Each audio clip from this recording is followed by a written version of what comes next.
بسم اللہ الرحمن الرحیم واللیل اذا یغشا،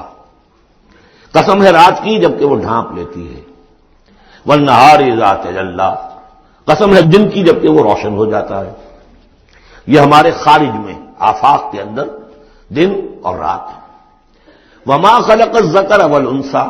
ہمارے انفس میں، ہمارے اندر کوئی مذکر ہے، کوئی مؤنث ہے، کوئی مرد ہے، کوئی عورت ہے۔ یہ جو تضادات بظاہر نظر آتے ہیں حقیقت میں تضادات نہیں ہے، ان دونوں کے مل کے ہی در حقیقت فطرت اپنے مقاصد کی تکمیل کر رہی ہے۔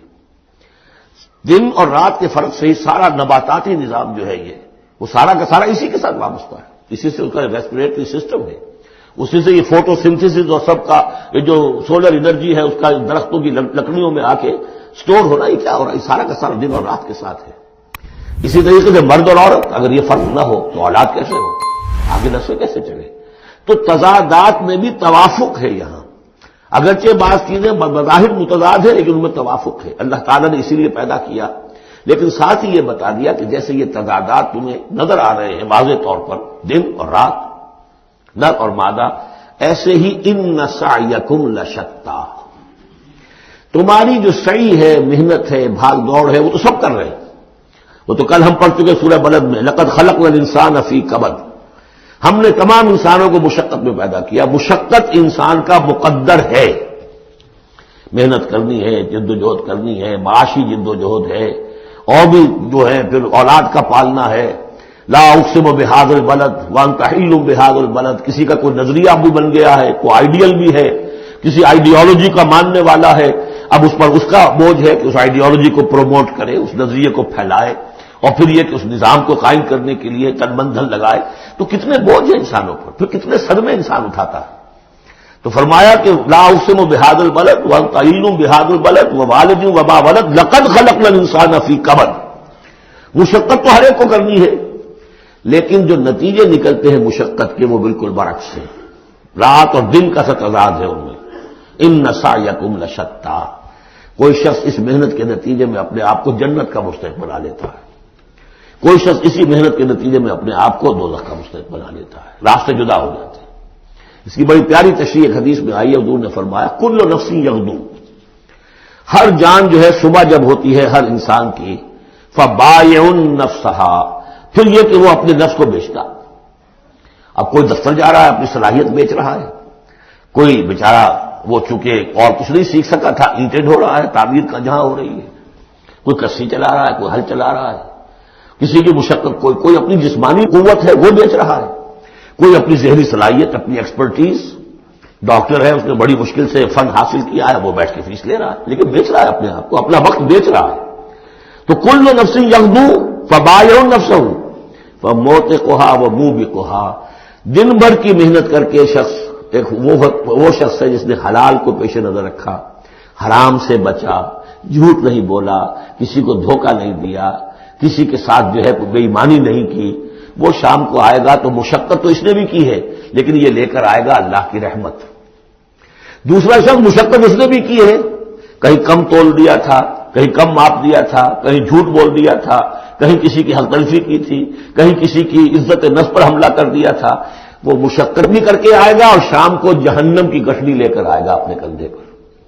یا وہ نفس کو جہنم سے آزاد کرا کے آیا شام کو، اور یا وہ شام کو جہنم کے عذاب کی ایک گٹھلی لے آیا ہے۔ کل نفس یغدو فبائع نفسہ فموتقھا وموبقھا۔ اب وہ بات ہے، اب یہ اس ایک بات سے سمجھ لیجئے کہ میرے نزدیک قرآن مجید کی اہم ترین یہ صورت ہے، ایک راستہ ہے، اس کے 3 اوصاف بیان کیے ہیں، اگر یہ 3 اوصاف ہوں گے تو خیر کے راستے پر آدمی بڑھتا چلا جائے گا، اور اگر اس کے برعکس 3 صلاحیتیں ہوں گی تو انسان گرتا چلا جائے گا، شر کی طرف جو ہے وہ اس کا قدم آگے سے آگے بڑھتا چلا جائے گا۔ پہلے 3 اوصاف کون سے ہیں؟ واللیل اذا یغشا والنہار اذا تجلی وما خلق الذکر والانثی ان سعیکم لشتی فاما من اعطی واتقی وصدق بالحسنی، جس شخص میں عطا ہے، جود ہے، سخاوت ہے، کسی کو بھوکا دیکھے تو اگر 1 روٹی ہے تو اس کو بھی بانٹ کر کھا سکے، کسی کو تکلیف میں دیکھے تو اگر اس کے پاس کوئی ہے ایسی چیز جس سے کہ اس کی تکلیف کو رفع کر سکتا ہو تو دریغ نہ کرے، یہ عطا ہے۔ جود، عطا، سخاوت۔ فاما من آتا، پہلی شرط یہ ہے، چونکہ ہم سورہ بلد میں بھی دیکھا ہے کہ وہ جو گھاٹی ہے جس سے گزرنا مشکل ہے، فلقتحم العقبہ، وہ کون سی گھاٹی تھی؟ فک رقبۃ او اطعام فی یوم ذی مسغبۃ یتیما ذا مقربۃ او مسکینا ذا متربہ ثم کان من الذین آمنوا وتواصوا بالصبر وتواصوا بالمرحمہ۔ اس گھاٹی کو عبور کر کے اگر اہل ایمان میں شامل ہوگا تو ابو بکر صدیق بنے گا، عمر فاروق بنے گا، عثمان غنی بنے گا، اور اس گھاٹی کو عبور کیے بغیر کسی وجہ سے اسلام لے آیا عبداللہ ابن ابی بن جائے گا۔ اگرچہ اس نے بھی کلمہ پڑھا ہے، اس نے بھی کہا ہے اشہد ان لا الہ الا اللہ واشہد ان محمد رسول اللہ، اور وہی کلمہ پڑھا ہے ابو بکر نے اور عمر نے اور عثمان نے اور علی رضی اللہ تعالیٰ عنہ۔ لیکن فرق کیا ہے؟ یہ زمین کچھ اور تھی جس میں بیج پڑا ہے، وہ زمین کچھ اور تھی جس میں بیج پڑا ہے، وہ زمین میں ہل چل چکا تھا۔ تو فرمایا کہ پہلی شے کیا ہے، اور یہ آیت ہم پڑھ چکے ہیں، چوتھے پارے کی پہلی آیت، لن تنالوا البر حتى تنفقوا مما تحبون، تم نیکی کے مقام تک رسائی حاصل نہیں کر سکتے جب تک کہ خرچ نہ کر سکو اللہ کے لیے اور اللہ کی مخلوق کے لیے، اور وہ چیز کہ جو تمہیں پسند ہو۔ یہ نہیں کہ جو اذکار رفتہ ہو گئی، بیکار ہو گئی، پرانی ہو گئی، دل سے اتر گئی، وہ دے دیا اور پھر سمجھا کہ ہم نے حاتم طائی کی قبر کو لات مار دی ہے، یہ نہیں۔ مما تحبون، نیکی کی گرد کو نہیں پہنچ سکتے، لن تنالوا البر حتى تنفقوا مما تحبون۔ تو پہلی شرط ہے اعطاء، دوسرا ہے واتقا۔ واتقا کیا ہے؟ وہی اخلاقی حص جو ہے وہ اگر بیدار ہے، نتیجہ کیا نکلے گا کہ وہ پھر نیکی کرنا چاہے گا، بدی سے بچے گا۔ وہی فالہمہا فجورہا وتقواہا، اگر یہ حص مر نہیں گئی ہے، یہ دفن نہیں ہو گئی ہے، اس کے اوپر حبس جو ہے اس کا غلبہ نہیں ہو گیا ہے، کوئی اور غلط جو ہے انسان کا رجحان اس نے اسے دبا کر نہیں رکھ دیا ہے، تو تقا اس کے اندر ہوگا، میں کسی کا دل نہ دکھا دوں، میں کسی کا حق نہ مار لوں، اس کے اندر ایک احساس ذمہ داری جو ہے وہ موجود رہے گا۔ اور تیسری شرط وصدق بالحسنی، جو بھی اچھی بات اس کے سامنے رکھی جائے اور اس کا دل گواہی دے دے کہ ہاں بات ٹھیک ہے، فوراً قبول کرے، تصدیق کرے۔ اس وقت یہ نہ کرے کہ یہ میں اگر مان لوں گا تو فلاں چیز چھوڑنی پڑ جائے گی،